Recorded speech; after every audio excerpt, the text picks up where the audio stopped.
এটা spark test করে দেখবেন যে স্পার্কিংটা কেমন করে। স্পার্ক ভালো তো ব্যাটারি ভালো। আর ভোল্টেজ তো 100টার মধ্যে 90টাতে দেখায়, কিন্তু আসল কাহিনী আর ভিতরকার যে অ্যাম্পিয়ার থাকে এটা পুরোটা লস হয়ে যায়। এই একটা ব্যাটারি, এই যে 4.6 ভোল্টের ব্যাটারি 4.70 এখনো আছে।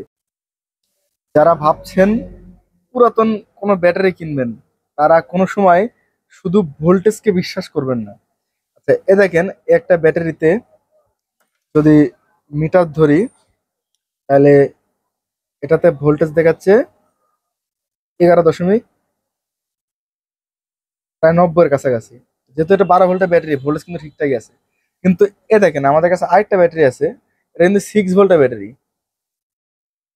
এটার ভোল্টেজ দেখাচ্ছে 4.70, মানে এটারও প্রায় ভোল্টেজ কিন্তু ঠিকঠাকই আছে।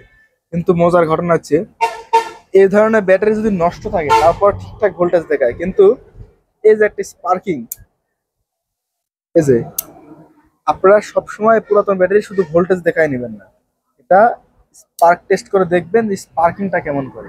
স্পার্ক ভালো তো ব্যাটারি ভালো। আর ভোল্টেজ তো 100টার মধ্যে 90টাতে দেখায়, কিন্তু আসল কাহিনী আর ভিতরকার যে অ্যাম্পিয়ার থাকে এটা পুরোটা লস হয়ে যায়। এই একটা ব্যাটারি, এই যে 4.6 ভোল্টের ব্যাটারি 4.70 এখনো আছে, কিন্তু এটাতে কিন্তু কোনো পার্কিং নাই।